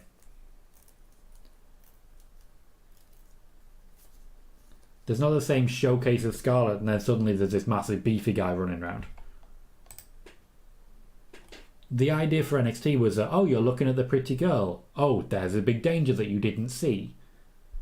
But you do see it. Mark says they are called the Unholy Alliance. On NXT they were. Last week they were not. Peter says, let's see if Karrion can get it together. I don't think it's down to him. I think he's heavily hamstrung by the booking. Bismarck had high hopes. See, there we go. Scarlett drops her head and Karrion Kross marches through. It all goes red. There's the danger. You've been distracted by the pretty girl. Oh, look at the massive danger. That was better. Noah says, what do you think is next for Brock after Cody? His next feud? I'm not sure. I think Gunther. I personally would be going into September, October time. Brock versus Gunther. But I think Brock will take time off until the Royal Rumble. Now, Royal Rumble, Brock Lesnar versus Gunther, still makes sense. We're away. Karrion Kross immediately going after AJ. AJ has gone back to his blue tights. SmackDown guy now. He is, after all, the face that runs the place. James says, I think Roman will snap on Solo. One sec.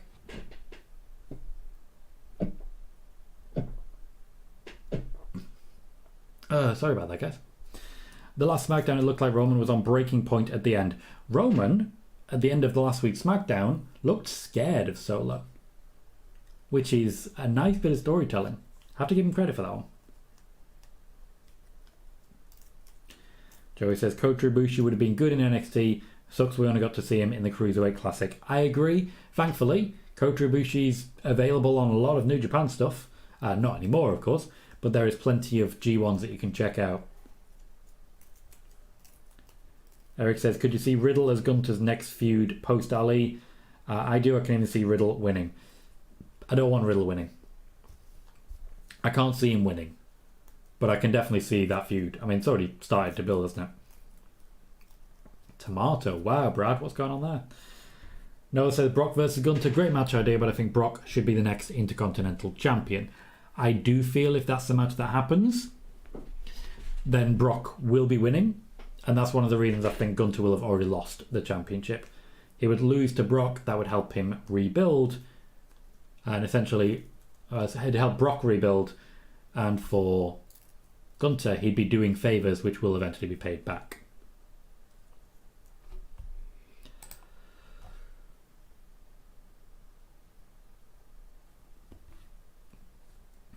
Okay, I like what's happening here. Mia Yim coming down to stand against Scarlett, and that ultimately immediately removes Karrion's strongest weapon from use. I get the feeling this particular feud will continue in weeks to come, and we'll get a mixed tag match.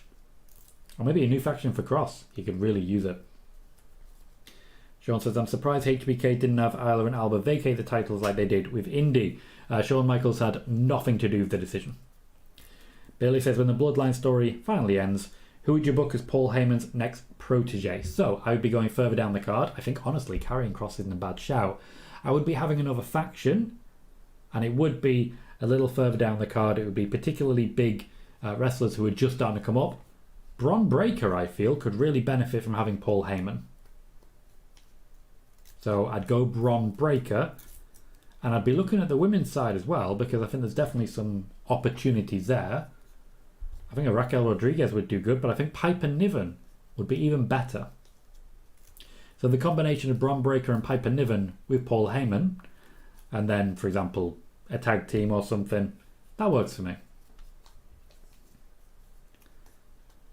If Paul Heyman does become available, who do you want him to work with? Joey says, I think Kota was supposed to win the Classic but didn't want to sign a full-time deal, so it got changed. Yes. That's the case, yes. The Cruiserweight Classic was a bit of a mess, to be honest. A lot of different wrestlers were supposed to be the winner, but they couldn't get the deal they wanted. They wanted Zack Sabre Jr. as well, and to be fair, you're not gonna pull Zack Sabre Jr. away from Japan. He loves it there. But he is the best mat wrestler in the world. If we had the possibility to see Zack Sabre Jr. versus AJ in WWE, it would ruin wrestling for most viewers. Like, ruin it. You'd never watch another wrestling match again and think, oh, this is great, because you'd seen Zack Sabre Jr. I can't describe it. What he does is wrestling. And you suddenly realise that what you watch in WWE and AEW isn't. I don't know how to describe it.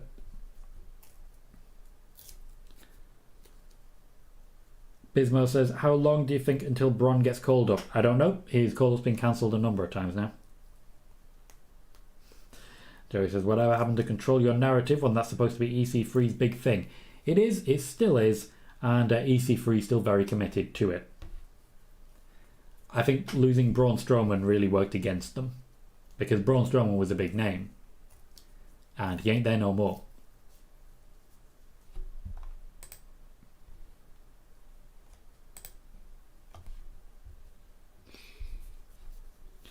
And Noah says, I feel sad that Randy might retire.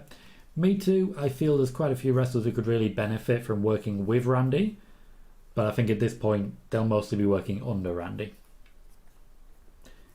Which, the phrase under Randy is a very strange phrase and not one I expected to say much in my life.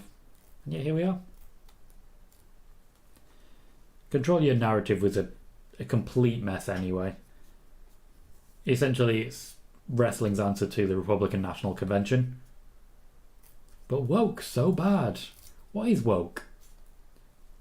I would love to ask someone like EC3 to describe what woke is and just see them have a complete meltdown. Bismo says EC3 is in OVW. I think it's challenging for a championship tonight on that show. Oh. Interesting. Brad pointing out, Control Your Narrative is now a faction in NWA. Well, that explains it. EC3 has his own story that he wants to tell, and ultimately wherever he goes, he wants booking control of it. I've seen the emails. He is very clear that he wants control over his character, and it has very much impacted some of the bookings he could get. Joey says, I'm surprised Jackson Riker didn't join Control Your Narrative. I'm sure if he was a bigger name, they would have let him. Or actively chased him down. We're seeing replays of a back elbow. That's not a great sign for how this match is going.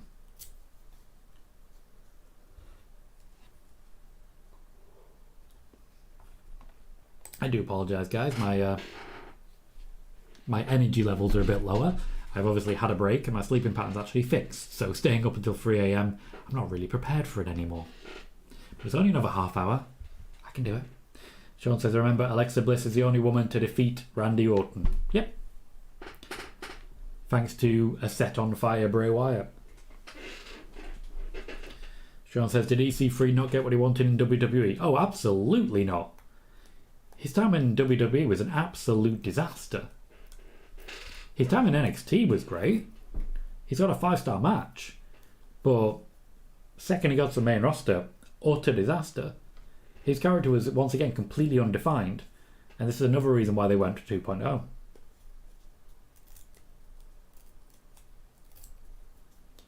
Styles is starting to show off now.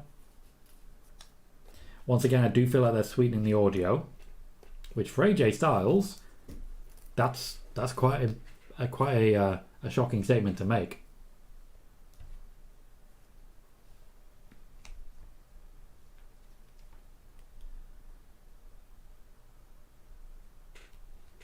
Styles at the top rope. Well, second rope. Went for a tornado. Okay, that was very nice by Karrion Kross. Into a fisherman. We've not really had the opportunity to see Karrion Kross show off his power. His only real feuds have been with Drew McIntyre, where he wasn't able to show an excess in power because he didn't have an excess in power over his opponent. Now, obviously, he has wrestled Rey Mysterio, where I feel he could have done that, but those matches are very brief. So it's nice to see him, show off what he can do a little bit in a way they didn't get the chance to previously. I think Kross's finisher is just punching someone in the back of the head, which I gotta be honest, I don't think that's very good. Sean says, I do believe EC3's only win on the main roster was over Dean Ambrose. Yeah, the Dean Ambrose farewell tour. Good times. And where were EC's 1 and 2? Eric says, do you think Matt Cardona comes back to WWE? I think the door's open. I don't necessarily think he should take it. Joey says, why did they call him up in the first place? He had like one match against Jon Moxley and disappeared. It's a very good question. A very unconventional pin there from AJ, but he seems happy enough with the result. The match itself lasted about 10 minutes. I'm happy with what Kross was able to show there. I said, if he can't have a good match with AJ Styles, he can't have a good match. It was a good match.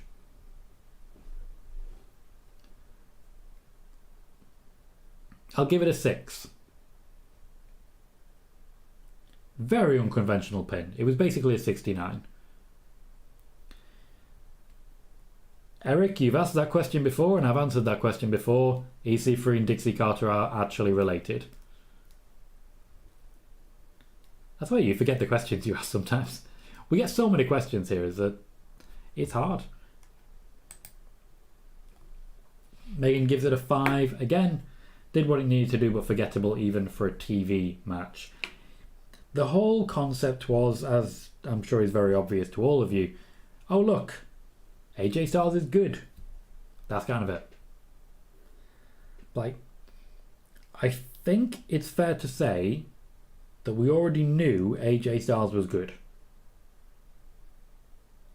I don't feel I'm being unfair in saying that. Like, correct me if I'm wrong, but I think we already knew that AJ Styles was good. Peter gives it a 7. Mark gives it a 6. Joey says Dixie Carter killed TNA. Dixie Carter had killed a lot of things in her time.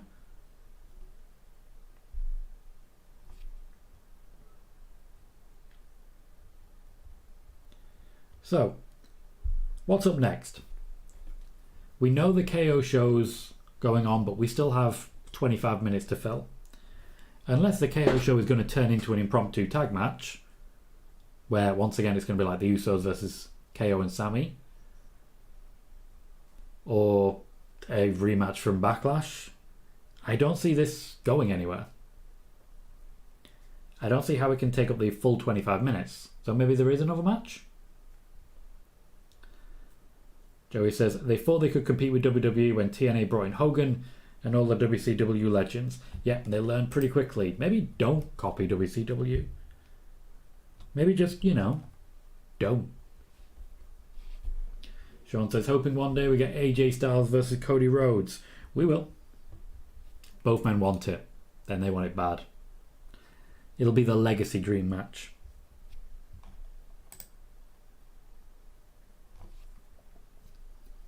I'm trying to think of who's left that they could actually use. Like, a lot of wrestlers are injured and on the block at the minute. New Day, for example. They could use... No. Yeah, they could use Rey Mysterio. We haven't seen anything from Damage Control. They seem firmly on Raw now.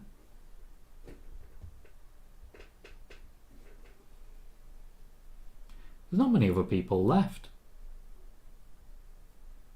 Maybe something with Zelina Vega? Zelina Vega versus newly healed Tegan Nox.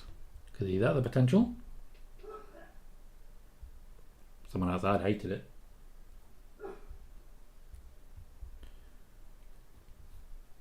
So I suppose we'll have to wait and see at this point. But it's hard. It's actually genuinely difficult to think of wrestlers that they haven't already used. Which is weird because we know they've got quite a bloated roster. But I suppose we've just had a draft. And if we've just had a draft, it's not always immediately easy to work out who goes where. Or who goes there.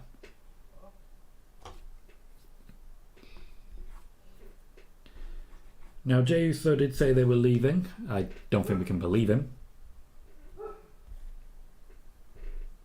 Again, someone is definitely unhappy. Joey says, Nia Jax to be a good fit in control your narrative. I mean, Raquel Rodriguez was that. She was ringside supporting Braun.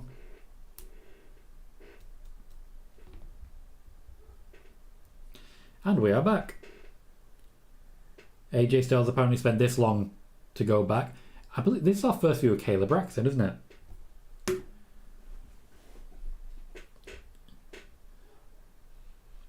My concern with that not being the main event,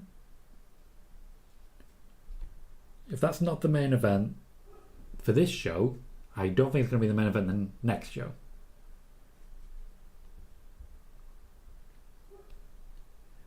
Couple of sound bites from AJ.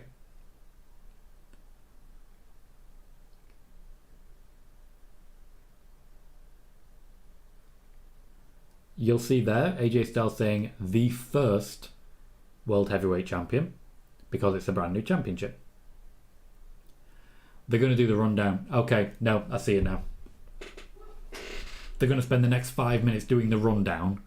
Then they're going to introduce everyone in the ring. We're going to get a little moment with Sami and KO, and then we're going to have a commercial break, and then Roman's going to arrive.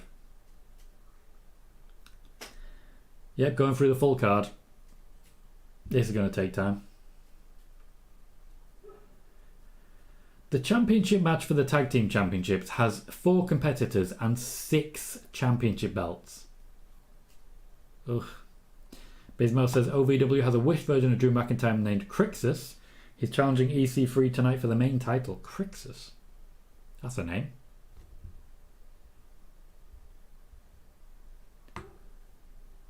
Okay. So they're building up the triple main event and then they're just showing 3 matches next to each other.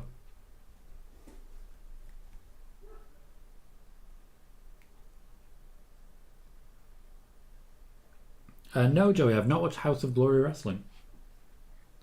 Bit of special attention to Cody Rhodes versus Brock Lesnar.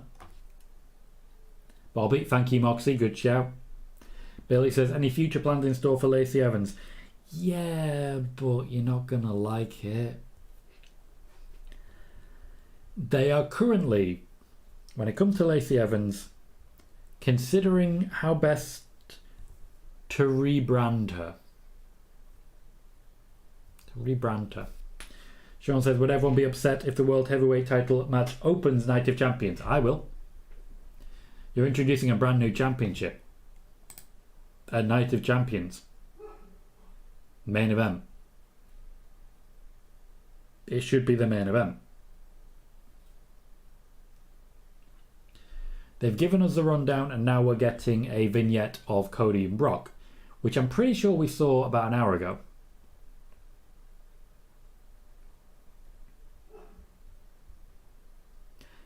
They're just repeating themselves now. They didn't record enough footage. It doesn't feel like a go-home show if you don't really see the wrestlers, but I suppose this is a Raw. It's a Raw feud. So you wouldn't be seeing them anyway. That said, technically Bianca versus Asuka is a Raw feud because it's got the Raw Women's Championship involved. Do we think there's going to be more blood? There was a lot of blood in the first match and now you kind of have to escalate that, surely. Can't sit on your haunches. You got to go for it. You got to go hard. All day, all night. Okay, Brock, chill out. Bailey says, Lacey would almost be better going to NXT and rebuilding herself as Mandy did. I agree, actually. She could play that particular role very well. She's genuinely a good wrestler. They just never have anything for her. All you have to do is say, she's a former Marine, cheer for her, and people will. She's basically a Republican's wet dream. Just let her be that. I don't think she'd take any umbrage with it.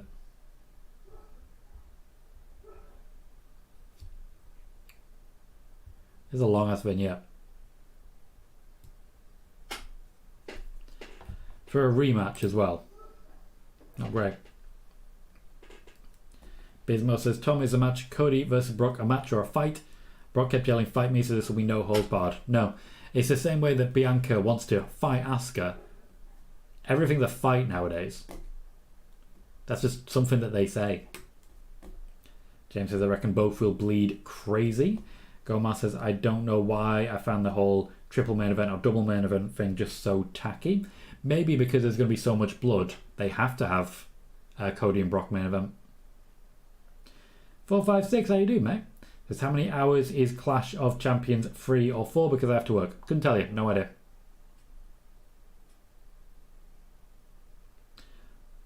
Mark says, not after the stuff she has said. True, and people are not particularly happy about it, but she could do it. James says it should be main event and co-main event. Well, then it would have to be co-main event and co-main event. Joey says, Mandy pretty much saved her career by going back to NXT. I agree. No, you're absolutely right on that. And she built an empire, which she still sits upon now. She is a dragon sitting atop the pile of gold, as it were. Lacey, unfortunately, she's talented, but I feel that she gets in her own way. And the WWE largely agree. Let's go. Mark says, what do you think of fans saying Triple H is the one going to be behind Cody's downfall on screen? Don't see it. If Vince McMahon was still in charge of creative, then yes, the evil authority figure works. Triple H has no interest in being the evil authority figure. This is NXT Triple H we're seeing just on the main roster, so I don't personally see it. Sami Zayn and Kevin Owens walking down, holding a whole lot of gold. Joey says, Lacey Evans a right winger too. Yeah, Republican. In every way.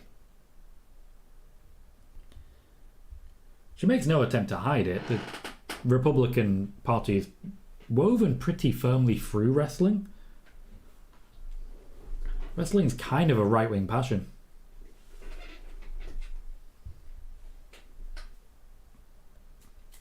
Commercial break. Commercial break. So we came back from commercial. We saw a vignette about Cody and Brock. And then went to commercial break again. Yes, Mark, Trump was Republican. Well, Trump is Republican, but Trump is not the best example of the Republican Party. Ron DeSantis, I feel, is the best example of the Republican Party at the moment. There are plenty of good Republicans in the same way that there's plenty of good conservatives and Tories. There are genuinely good people on both sides. But the ones who get the headlines are people like Marjorie Taylor Greene. So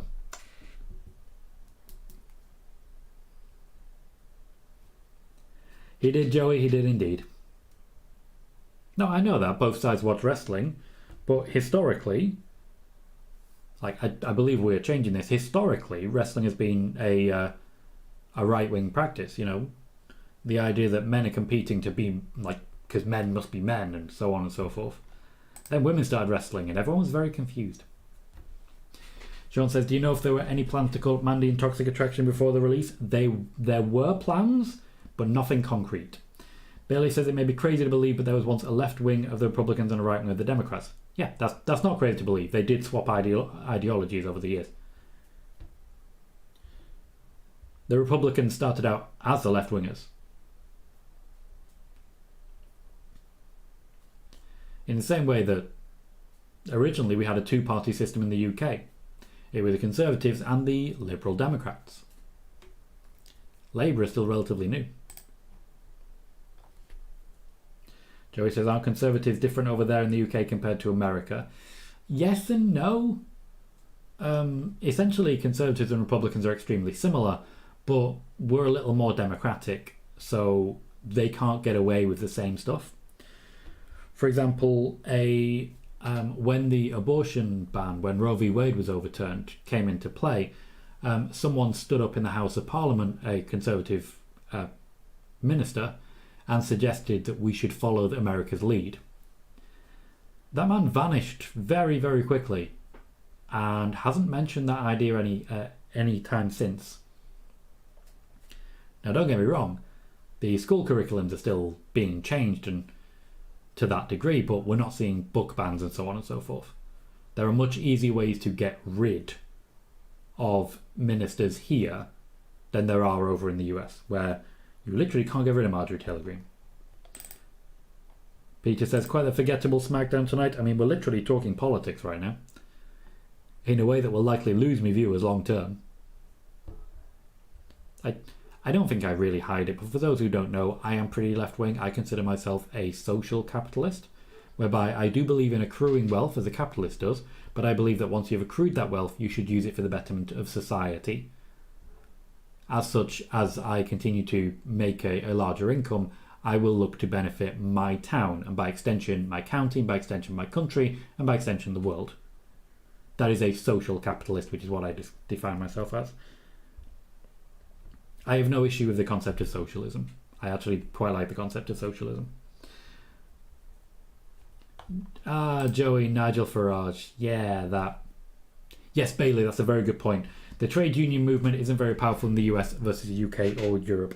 As such, for example, in the UK, you will average about 25, 26 days of annual leave per year. So you just get that time off, paid, with no issue. I believe at the moment, if you've worked somewhere for longer than a year, you get 6 months of sick pay. So if you're sick for 6 months, you still get paid. I don't believe you have that in the US. Correct me if I'm wrong.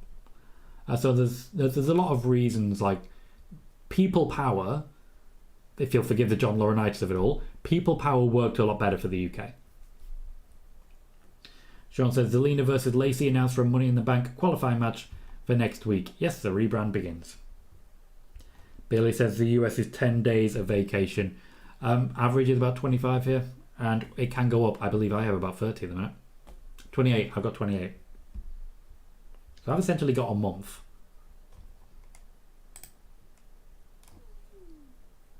No, Joey, I get it. I'm happy to talk about it. I like to discuss the differences in countries. Mark says also get maternity pay as well. There's a lot of different things that we get, which I feel the right to strike is an important one, but this is currently being taken away by some of the bills being put through at the moment. So we are sort of leaning more towards where America is right now. Or at least that's the intention, but we've had 13 years of pure capitalism, so that's going to happen.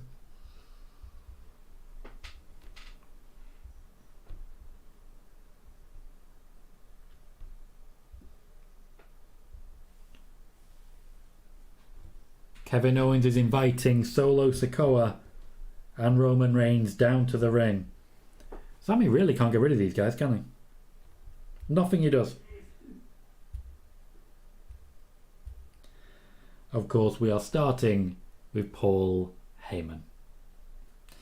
James says it sounds like some of Michael Cole's words are added in after the fact. There will have been reshoots and that concept. They do that quite often. Bailey says, from the US it's odd to see how Labour continues to stumble when the Tories are so ineffective. From the UK, same. For some reason, people still have no idea what Labour stand for, which is weird because they've made every effort to share it, but there is a lack of interest in politics in the UK that really works against its own interests. The fact that people voted in Boris Johnson, knowing what would happen, is still one of the most baffling things in the world to me. But hey, we had Brexit, which for me is still one of the stupidest things that the UK has ever done. US had Trump. The world went mad for a bit. Sean says, here we thought Sami being drafted to Raw would finally get him away from the bloodline. Yeah, we did.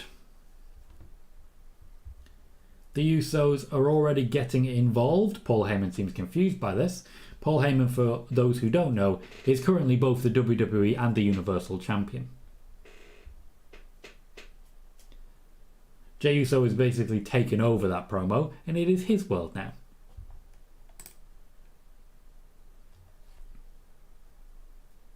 James says, Australia has some of the best healthcare, so much better than UK and US.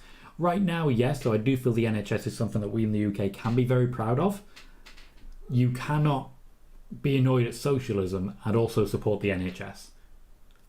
I've had family members who lay into socialism as the worst evil in the world, at which point I tell them they should probably go private with their healthcare, and then I'm the greatest evil in the world. Fair enough, Peter, I get what you're saying. Sometimes you have a good job. I've only been in my job for 2 years. Over time it will increase.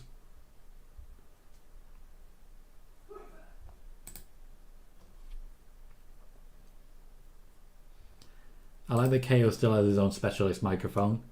Paul Heyman currently playing the solo Sokoa role of sitting in the back and just react face.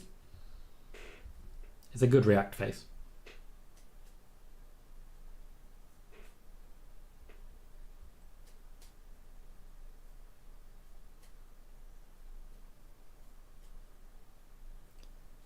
Kevin Owens is putting over Sami Zayn. So he should. The crowd backing him on this one. James says Paul Heyman is a real tribal chief. Joey says I feel like the socialites, socialists is what you're looking for, in the US are kind of cringe, at least the ones that are in Congress. Bernie. AOC, I have a lot of respect for AOC. I think she does a very good job. She's the face of socialism going forwards. Bernie is currently the guy. Again, correct me if I'm wrong, this is my understanding of it. Sean says, I think Sami will win the US title one day. I still think a day will come when Sami Zayn gets to be a WWE champion. I don't know when, but I'm confident it will happen.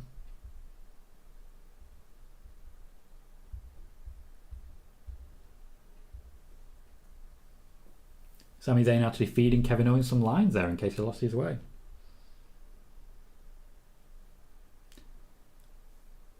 This, of course, is all about Roman and Solo, but we're still playing out much the same Bloodline storyline that we always have. We're still seeing minor bits of progress here and there, as we always did. Every week we'd see a small increase in the overall story that's being told. But it doesn't feel like it's having the same impact anymore. It's jumped the shark. Also, I like the guy with the sign that says The Rock is a real tribal chief. Not wrong. Not wrong.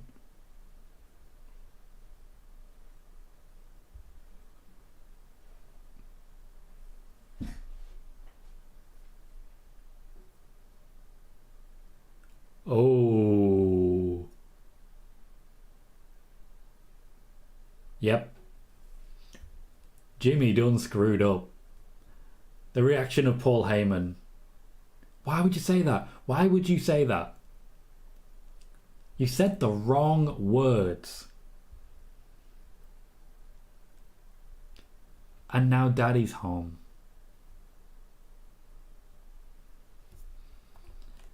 Jimmy, as soon as he steps in the ring, you better say the right thing. Just say it. Step on me, Daddy. That's what we need. Roman Reigns walking down Solo, sans Solo. Fair enough, Peter. I can't see myself ever getting a Gollum game, to be honest with you, Joey. James says, here we go. Mark says, Paul Heyman has the best facial expression than Gomar. Says, excuse me, Jimmy, you are the what? It's going to be a moment of, did I hear that right? Roman looking at Jey, because ultimately Jimmy is Jey's job. Jimmy's only there because of Jey. Sean says, why do I think this is all a poly and the Usos remain a ploy, I'd imagine. The Usos remain loyal to Roman. That would be contrary to every bit of storytelling that they've done so far. Very Vince McMahon. Roman takes the mic from Jimmy. They are not allowed to talk anymore. You might say that they've been cancelled. Chant for the Usos. Sammy's really enjoying this.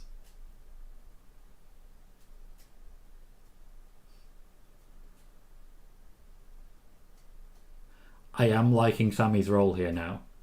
I like the gloat.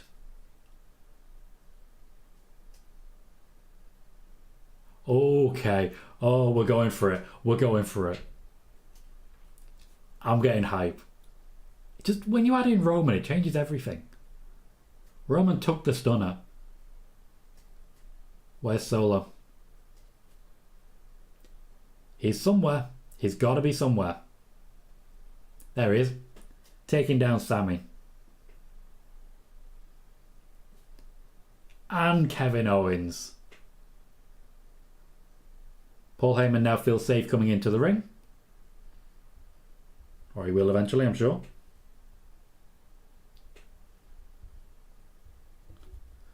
Further punishment to come. Roman really angry at a chair. What did the chair do to you? Roman's got issues, guys. A spear to Sammy.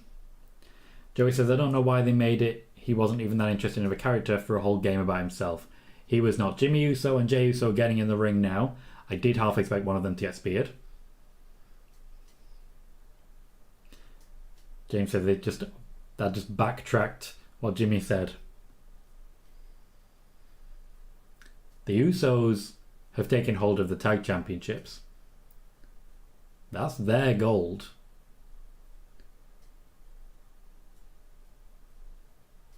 Openly offered, first by Jey to Solo, but Jimmy now has to give it to Roman. Jimmy don't wanna. I take back what I said earlier about the acting. This right here from Jimmy. The resignation. This is very good. We don't need it, Joey. We just want it bad. We want it. Just accept it. Accept it. That's how you did that, Joey.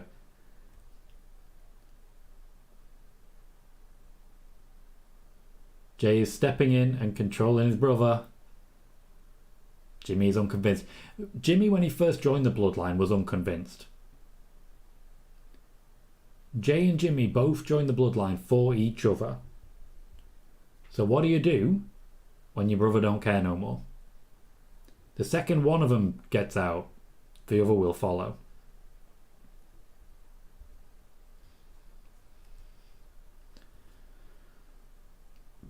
A tense finish.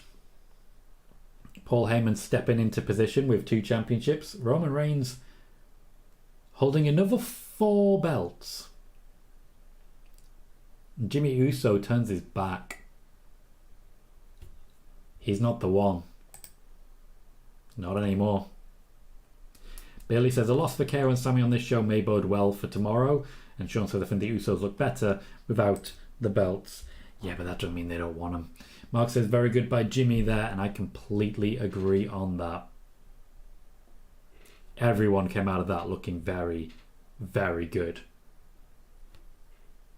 Honestly, the only one who didn't really do all that much was Kevin Owens.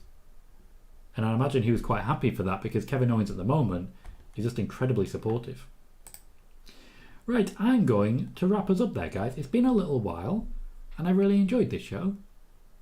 Not necessarily SmackDown. SmackDown was okay till the finish, it was pretty good.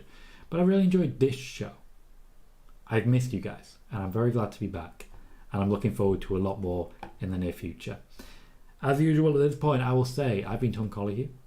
You've been fantastic, and I'll see you all very soon.